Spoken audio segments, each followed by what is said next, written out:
패션은 틀린 게 있습니다. 우리가 코트나 자켓 사면은 뒤에 갈라져 있는 거, 거기에 처음 옷을 사면 있어요. 그거는 꼭 자르셔야 됩니다. 그리고 남자분들 같은 경우는 체구에 따라서 디테일 같은 거를 좀 같이 체크를 하셔야 돼요. 어떻게 보관하세요, 코트? 세탁소에서 가져오면 걸어놓죠. 그냥. 세탁소 옷걸이 그대로요? 비닐도 안 벗길 때도 많고.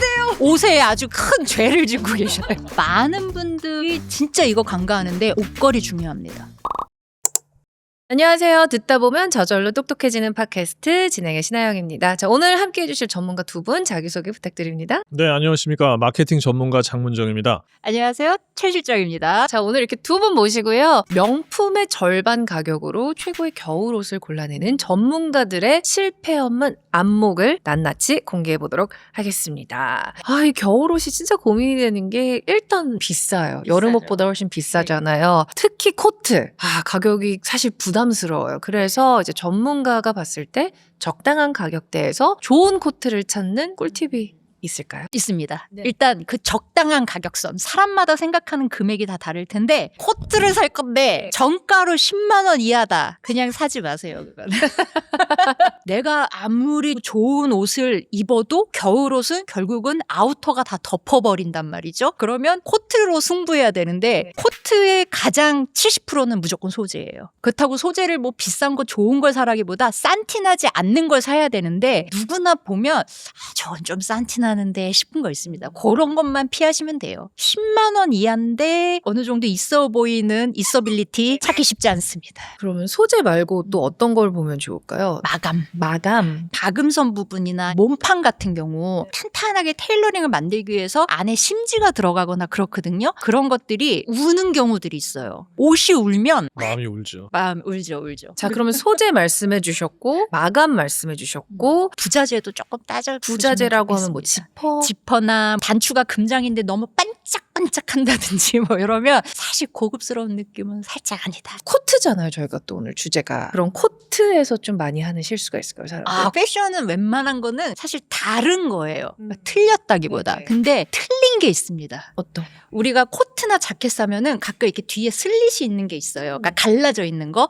거기에 처음 옷을 사면 실로 X자로 이렇게 꼬매져 있어요. 그거는 꼭 자르셔야 됩니다. 아. 근데 그거를 안 자르고 나오시는 분들이 보이거든요. 디자인인 줄 알고 저도 몇 번 조심조심해서 걸었던 적이 있어요. 그거는 틀린 거예요. 알겠습니다. 그러면은 이거 진짜 헷갈려요. 그 왜 가끔가다 여기 이렇게 핸드메이드 아, 붙어 있는 네네네네. 거는 띄는 건가요? 안 띄는 건가요? 이게 논란이 굉장히 네. 많아요. 요거 뗀다 안 뗀다. 제가 그럴 줄 알고 제 코트 중에 요거 아직 안 뗀 거 갖고 왔습니다. 보면은 떼기 쉽게 사이드에만 주로 박음질이 돼 있을 거예요. 그러니까 기왕이면 떼시면 좋은데 이건 그러면 굳이 왜 이렇게 해놨냐. 옛날에는 핸드메이드 코트라는 게 비쌌습니다. 고급 옷이었어요. 근데 핸드메이드가 손으로 만들어서 핸드메이드라기보다 자세히 보면 이게 겉감과 겉감이 만나게끔 만든 거예요. 근데 이거를 할 때 다 일일이 수작업을 해야만 했어요. 그러면은 그만큼 공임도 비싸고 원단 자체도 좋은 거고 한마디로 이게 고급 옷이니까 핸드메이드다 생색을 내는 거죠. 저를 실제로 커터칼로 이렇게 조심조심 하다가 그 비싼 코트에 구멍을 냈어요. 그렇지. 가슴 아픈 추억이. 무조건 천 자를 때는 잘 드는 가위로 해야 돼요. 그것 말고도 사람들이 많이 놓치는 패션 실수가 있을까요? 구매하실 때 남자분들 같은 경우는 체구에 따라서 디테일 같은 거를 좀 같이 체크를 하셔야 돼요. 예를 들면 내가 체구가 조금 커. 그런데 라펠이 요만해. 그러니까 이런 것들은 사실 좀 이미지상 안 맞고요. 그래서 그런 분들은 라펠도 조금 커지는 게 좋고 디테일들을 보시는 게 좋습니다. 혹시 저 니트를 진짜 많이 입거든요, 겨울철에. 근데 모든 니트는 그렇게 보풀이 잘 일어나나요? 진짜 없어 보이게 여기에 많이 이렇게 일더라고요. 마찰이 가장 많은 부분이 생기는 거예요. 그래서 소재가 민감한 니트나 코트 같은 걸 입었을 때는 이런 것도 피하셔야 돼요. 크로스백 메고 이런 거. 근데 양복도 그렇던데요? 울 소재들이 사실은 그래요. 대부분은 울은 동물의 털을 베이스로 한 거잖아요. 그러면 이걸 하염없이 길게 실을 못 뽑아요. 우리가 긴 머리, 따은 머리랑 숱 많이 쳐서 짧은 머리 땄을 때 삐죽삐죽 많이 나오잖아요. 그래서 따가움도 더 있을 수 있고 마찰로 인해서 이제 보풀이 생기는 거예요. 그래서 근데 이 보풀은 일단 생기면 어쩔 수 없어요. 그냥 보풀 제거기로 이렇게 살살. 사실 보풀 제거기보다 더 좋은 거는 브러쉬로 이렇게 조금 해주는 게 좋은데 사실 그것도 우리가 돈 주고 안 사잖아요. 이 보풀 제거기나. 조심스럽게. 네. 알겠습니다. 이게 코트가 제가 예전에 한번 뼈아픈 실수를 한 적이 있어요. 세일할 때 조금 가격을 비싸지만 그래도 괜찮게 샀는데 브랜드 값에 솔직히 샀어요. 안 어울려. 저랑 너무 안 어울리는 거예요. 버리지도 못하고 너무 속이 상했던 경험이 컬러가? 있어요. 그냥 그 핏이 뭔가 애매하게 손이 안 가요. 이렇게 실수를 하시는 분들이 생각보다 많더라고요. 내 몸에 맞는 코트를 실패 네. 없이 사는 법이 있을까요? 코트만큼은 어떻게 해서라도 최대한 매장 가셔서 입어보시라고 말하는 편이에요. 특히 어깨선부터 떨어지는 라인이 되게 달라요. 저 같은 경우는 되게 어깨가 조금 처져 있거든요. 그래서 자켓이나 코트도 잘못 고르면 되게 사람 없어 보이고 축 처져 보여요. 근데 그 같은 옷도 누군가가 입었을 때는 정말 괜찮거든요. 그러니까는 자켓 코트는 입어봐야 이게 나와 정말 핏이 맞는지를 볼 수가 있어요. 사실 코트는 뭐 밑에도 중요하긴 하지만 어깨선이 중요하다면은 요거를 이렇게 수치로 해서 나한테 어울리는 그것도 아니에요? 네. 입어봐야 되는 건가요? 그렇죠. 왜냐면 요즘 옷이 어깨선이 지금 정핏으로 나오기보다 오버사이즈로 많이 나오잖아요. 나의 어깨선과 옷의 어깨선이 치수가 달라요. 나한테 얼마까지 오버핏인지. 같은 오버핏도 어울리는 게 있고 안 어울리는 게 있어요. 그래서 이게 입어봐야 돼요. 왜냐면 다른 거는 그냥 사도 코트는 한두 푼 치르는 게 아니니까. 정말 한두 푼 아닌 코트는 입어보는 게 네, 좋다. 맞습니다. 그리고 입어볼 수 없다면은 소재, 부자재 잘 체크해서 고르는 게 좋다. 근데 코트는 또 보관도 어렵더라고요, 저는. 어떻게 보관하세요, 코트? 겨울철 지나시고. 세탁소에서 가져오면 걸어놓죠 그냥. 세탁소 옷걸이 그대로요? 다음 계절까지. 안 돼, 안 돼요. 심지어 비닐도 안 벗길 때도 많고. 이렇게까지 격한 돼요. 리액션은 처음인 것 같은데요, 최 실장님? 너무 잘못하고 계십니다. 옷에 아주 큰 죄를 짓고 계셔요. 일단 드라이 클리닝을 하는 거는 화학 제품을 쓴 거잖아요. 그렇기 때문에 일단은 벗기고 2, 3일은 통풍 시켜준 후에 화학 성분 조금 날려주셔야 되고요. 그리고 많은 분들이 진짜 이거 간과하는데 옷걸이 중요합니다. 어깨선이 너무 중요한데 세탁소 옷걸이 그 철 싸고 안 됩니다. 지금 이것도 제 어깨선 여기 있는데 실제 옷은 이만큼 있잖아요. 일반적인 거 쓰면은 어깨선이 여기까지밖에 안 와요. 그러면 이게 겨울 지난 다음에 봄, 여름, 가을 3계절을 계속 요 부분은 처져 있는 거거든요. 그래서 남자 자켓도 마찬가지예요. 남자 정장 사면은 거기서 주는 훨씬 더 어깨선이 큰 거. 넓죠. 예, 네. 그리고 뚱뚱해요. 그렇게 어깨선에 맞춰서 걸어주셔야 돼요. 그래야 이게 핏이 계속 유지되거든요. 저 그 거추장스럽고 되게 싫어했거든요. 차지를 많이 하니까. 맞아요. 근데 어쩔 수 없어요. 왜냐면 좋은 거 하나 사면 잘 관리하시면서 두고두고 입는 게 중요하기 때문에 그럼 혹시 접어서 보관하는 거는 코트는 접으면 안 됩니다. 혼나는 안 느낌인데, 돼요. 네. 저는 지금 아무 말 안 하는 게 코트 깔고 앉고.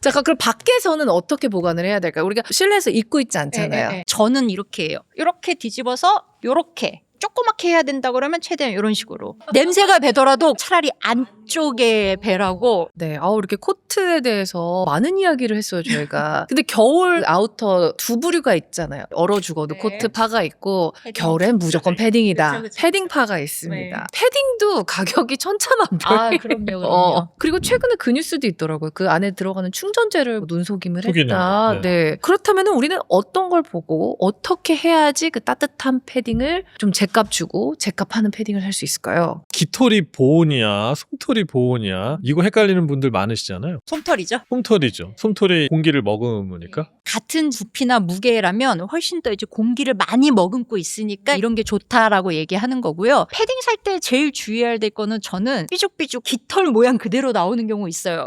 맞아요. 이렇게 쭉 뽑잖아요. 그러니까 저렴하면 그럴 수밖에 없어요. 패딩은 저희가 컨설팅 했었어요. 예전에 솜털 삐져나오는 거. 그거 꼭 체크해보게 돼 있고, 만져가지고 복원력 이것도 체크해봐야 되고, 우모량이 얼마나 많은가 이것도 봐야 되고, 체크할 게 많죠. 왜냐면 패딩도 워낙 고가다 보니까. 그리고 또 많은 분들이 실수하시는 거 패딩은 물세탁입니다. 드라이에 맡기시는 거 아니에요. 근데 드라이에 맡기시는 분들 많더라고. 한 번 드라이 할 때마다 많게는 마이너스 20%씩 보온력이 떨어진다고 되어 있어요. 그래서 요런 데만 조물조물 손 세탁하고 어지간하면 드라이 안 맡기는 거. 드라이를 맡겼던 것 같은데. 근데 약간 코트파들이 패딩을 이제 약간 공격할 때 쓰는 말이 뭐냐면은 부어해 보인다. 남극 대원들이 입는 그런 패딩은 진짜 이렇잖아요. 실장님께서 봤을 때 좀 체형별로 예쁘게 입을 수 있는 뭐 다리가 길어 보인다던가 아니면 조금 더 날씬해 보이는 디자인이 있으면 좀 길어 보이는 거는 사실 상하체 비율이에요. 가장 중요한 거는 허리선의 위치를 좀 높여주는 게 좋은데 그러면은 롱패딩보다는 쇼패딩이 사실은 유리하긴 해요. 근데 쇼패딩의 단점은 뭐냐? 추워요. 그쵸. 궁둥이 밑이 너무 시려. 그럼 롱패딩 중에서는 이렇게 전체적으로 오버사이즈로 드랍으로 이렇게 어깨선이 떨어진다거나 너무 길면 특히 키장녀분들이 입게 되면은 옷에 눌려 보일 수가 있어요. 그러니까는 어깨선이나 허리 라인들 어느 정도 잡아주는 것들이 있거든요. 그런 게 체형적으로는 좋으나 패딩은 기본적으로 날씬해 보이라고 입는 옷이 아니에요. 그렇기 때문에 예쁜 걸로 가는 걸 전 추천합니다. 알겠습니다. 저 또 겨울 패션에서 저희가 빼놓을 수 없는 게 또 머플러잖아요. 아무리 패딩 껴입어도 얼굴이 추우면은 정말 괴로워요. 근데 머플러를 또 전문가들이 진짜 멋있게 부하지 않게 귀티 있게 또 연출을 또 하시더라고요. 그런 것 좀 배워가고 싶어요. 우리 찾아보면 그런 거 되게 많아요. 머플러 예쁘게 매는 법. 그거 익혀봐야 뒤돌면 까먹습니다. 그리고 그런 것들이 조금 인위적인 느낌 있어. 그래도 하나 알고 싶다. 긴 것들이 그냥 한 번만 탁 둘렀을 때 너무 많이 뭐가 남아. 그랬을 때 여기 좀 예쁘게 매고 싶은데 보통은 여기서 그냥 가장 쉽게는 이렇게 하죠. 그러면 요런 거는 일단 예쁘지도 않고 여기가 점점 벼. 그럼 요거 하나 알려드릴게요. 긴 머플러. 네. 가장 중요한 거 5대5 말고요. 한쪽은 길고 한쪽은 짧게. 짧은 게 위로 갑니다. 얘를 두시고 그냥 요거를 둘러요. 두르잖아요? 그러면 여기가 공간이 생겨요. 그 요 공간에다가 얘를 아래에서 위로 빼주세요. 이렇게 빼주고 예뻐. 예, 요 부분을 살짝만 어떻게든 만지면 안 받지만 뭐 나쁘지 않을 겁니다. 이거 까먹으면 안 되는데. 아, 요거 매는 법 제 쇼츠에 있으니까 머플러 매는 법 최 실장 이렇게 치면은 또 나와요. 긴 거는 요렇게 쓰시면 되고 코트 입으면 그냥 이렇게 되잖아요. 맞아요. 여기가 목이 얼마나 추워요. 그럼 저는 깃을 올리는데 안쪽에 있는 요쪽만 싹 올리고 싹 이렇게 해요. 뭔가 멋낸 것 같지 않아요? 예뻐요. 우수에 찬 겨울 여자 같으면서 시려운 건 조금 보완하면서 장갑만 내가 꼈다면 그냥 이렇게 잡고 가요. 제스처나 애티튜드도 연출법이거든요. 저 코트 약간 이렇게 연출합니다. 혹시 머플러도 명품 브랜드에서 진짜 많이 나오잖아요. 네. 한때 유행도 어떤 브랜드들 좀 했었고 네네네. 비싼 명품 머플러가 그 값을 한다고 생각하세요? 그 값을 한다고 얘기할 수는 없는데 차이는 있어요. 분명히 100만 원짜리 머플러하고 10만 원짜리 보세하고 보면 성분표가 똑같잖아요. 캐시미어. 그럼 당연히 나는 10만 원짜리 사지. 내가 왜 90만 원을 더 주고 브랜드 값을 줘? 근데 성분이 같다고 해서 내용도 똑같은 건 아니거든요. 그쵸. 공법이나 이런 게 다르거든요. 명품이 쓰는 캐시미어는 굉장히 가늘고 길어요. 보세는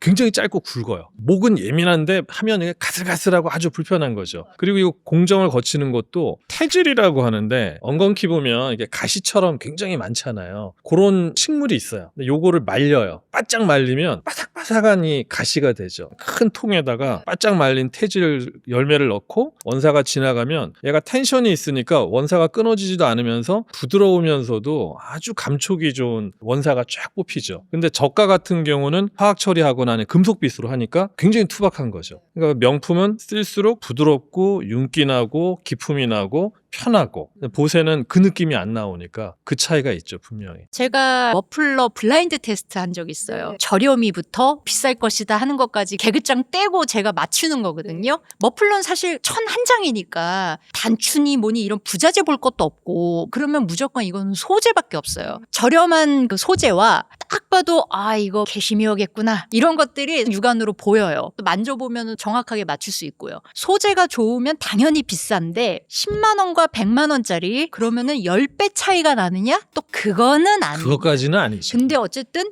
비싼 게 좋은 거는 맞다. 네. 요즘에 초저가 플랫폼들이 많잖아요. 네. 그래서 태묵강 하는 그 언박싱 하는 컨텐츠들이 정말 많았어요. 네. 뭐 이만큼을 샀는데 뭐 10만 원 썼어요. 그럼 네. 50억 치 이만큼이 오더라고요. 그 심리가 좀 궁금했어요. 이 초저가 플랫폼에서 많이 사고 또 리뷰 내용도 막 너무 좋아 이것도 없고 막 뭐 이런 게 왔어요. 비닐이 왔어요. 막 던지고. 어떤 부분에서 열광을 하는 것일까? 쾌락의 쳇바퀴라는 용어가 있어요. 물건을 사면 쾌락이 느껴지잖아요. 예를 들어 300만 원짜리 명품 샀을 때 그 짜릿함. 근데 이게 일주일 지나면 없어져. 1년 지나면 그냥 내 가방이잖아요. 도파민이 확 올라갔다가 쫙 내려가거든요. 근데 마케팅하는 사람들은 이걸 계속 돌려야 돼요. 계속 쾌락을 느끼게. 그러려면 계속 고관여 상품을 할 수는 없으니까 저관여로 승부를 보는 거예요. 그러니까 고관여는 뭐냐면 한 번 잘못 사면 끝장인 거. 자동차, 뭐 명품. 저관여는 아이 뭐 됐어. 커피 한 잔. 맛없네? 이 집 안 오면 되지 이런 거. 근데 저관여를 해도 테무나 알리 같은 데에서는 보물찾기가 되잖아요. 1,500원인데 이래? 와, 딱 사면 부담이 없으니까 저관여 계속 사니까 이게 계속 도는 거죠. 그리고 그런 초저가 플랫폼의 마케팅 전략이 굉장히 단순해요. 노출이 깡패다. 계속 보여주는 거죠. 끊임없이. 제가 어제 본 거는 뭐냐면 술 좋아하시는 형님이 계시는데 이분이 자작하시거든요. 소주를. 디스펜서인데 여기다 딱 꽂으면 딱 갖다 대면 한 잔 나와. 네. 정말 없어도 되는 거잖아요. 그러니까 이게 너무 반잔 기능도 있어요. 건강을 생각해서 반잔. 딱 갖다 대면 반잔. 그래서 어제 선물을 하려고 장바구니에 담았거든요. 그러니까 이런 게 계속 쾌락에 쳇바뀐 거죠. 재밌으니까. 이렇게 초저가 대량 구매 소비가 계속 되면은 저는 이게 건강한 것 같지는 않거든요. 어떤 문제점을 예상하시나요, 두 분은? 심리스 마케팅이라는 게 있거든요. 봉제선이 없는 거예요. 책을 다 봤으면 덮어야 되는데 이거는 멈추지가 않잖아요. 끝도 없잖아요. 지금 초저가들이 다 그런 쪽이거든요.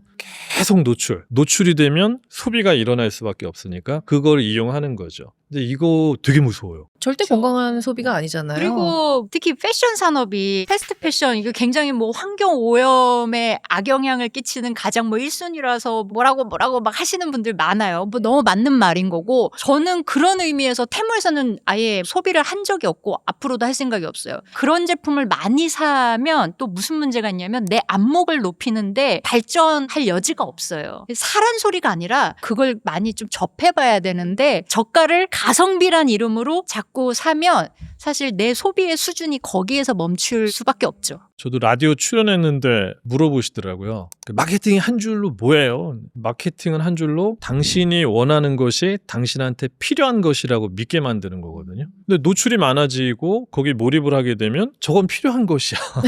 그게 뭐가 문제냐면 경험 소비가 점점 많아지게 되면 삶이 이제 복잡해지죠. 집은 한정돼 있는데 짐이 자꾸 늘어나게 되니까 이게 싸다 보니까 좀 충동적으로 소비를 하는데 전혀 죄책감을 못 느끼는 것도 문제인 것 같아요. 그래서 충동적인 소비를 막을 수 있는 방법이 있을까요? 홀더 소비라는 워딩이 뜨고 있더라고요. 그게 한마디로 바로 결제하기 전에 장바구니에 많이들 넣을 거고 찐목록에 이렇게 넣을 건데 홀더링을 하는 거예요. 분류를 하는 건가요? 네. 그다음에 큐레이팅 하는 게 중요해요. 나의 스타일이나 나의 취향별로. 그렇게 그룹핑을 하잖아요. 그중에서 걸릴 수가 있어요. 왜냐면 한눈에 보이거든. 홀더링 없이 요거 이쁜데 살까 말까 하다가 에이 사 이러면 비슷비슷한 걸 자꾸 사게 되거나 안 어울리는 걸 살 수 있는 거예요. 두 가지 방법이 있어요. 저도 하나는 원가를 생각하는 거예요. 화장품이다. 그럼 화장품의 원가를 아니까 이걸 굳이 사야 되나? 이게 항상 원가 환산을 하는 게 도움이 되더라고요. 두 번째는 저는 좀 생산적 소비를 합니다. 생산적 소비요? 네, 뭐냐면 예전에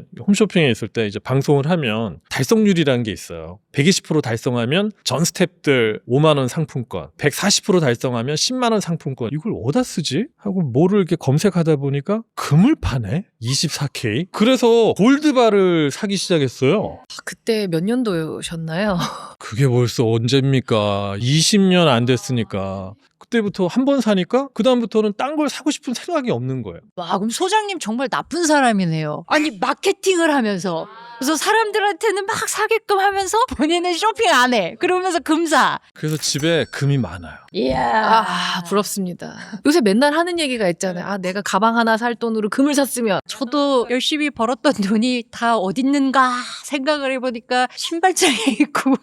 그러니까요. 조금씩 이제 고쳐 나가면은 네. 되는 거니까요. 그래서 마지막 질문은 제가 최 실장님께 드리고 싶어요. 이제 트렌드라는 게 빨리빨리 바뀌잖아요. 특히 네. 우리나라는 네. 정말 빨리빨리 바뀌어서 저도 조금 트렌드에 늦은 편이라서 지금 네. 사도 괜찮나? 아니면 말아야 되나? 고민을 하다가 지나가고 나서 소비를 하는 경우가 좀 많아서 2026년도 지금 사기에는 조금 아까운 일명 트렌드가 지는 패션이 있다면은 좀 콕 집어서 알려주시면 좋을 것 같아요. 일단은 그거는 꼭 얘기 드리고 싶어요. 그러니까 옛날에는 스키니 입던 시절 우리 다 스키니 입었고 지금은 그런 메가 트렌드가 있지는 않기 때문에 굉장히 다양한 트렌드가 공존을 합니다. 그 말은 뭐냐? 너무 트렌드에 휘둘릴 필요도 없지만 지금 그냥 하나를 얘기하자면 누구나 지금 다들 신고 있는 아이템이 운동화니까 이제 대표적으로 신발로 얘기하면 한동안 어글리 슈즈로 대표했던 그런 운동화들 있죠. 발렌시아가의 그 트리플 S부터 시작해서 운동화 같은 거 정말 벽돌만한 거 이런 것들 많았는데 이제 운동화가 굉장히 이제 얄쌍해지고 굽도 이제 청키한 거에서 다시 이제 슬림해지고 있다는 거. 이따만한 거 눈에 보인다 그러면 그건 좀 지고 있으니 너무 비싼 값을 치르지 마시라. 사지 말라는 건 아니에요. 그 패션 법칙도 맞나요? 나가기 전에 액세서리 하나 빼라?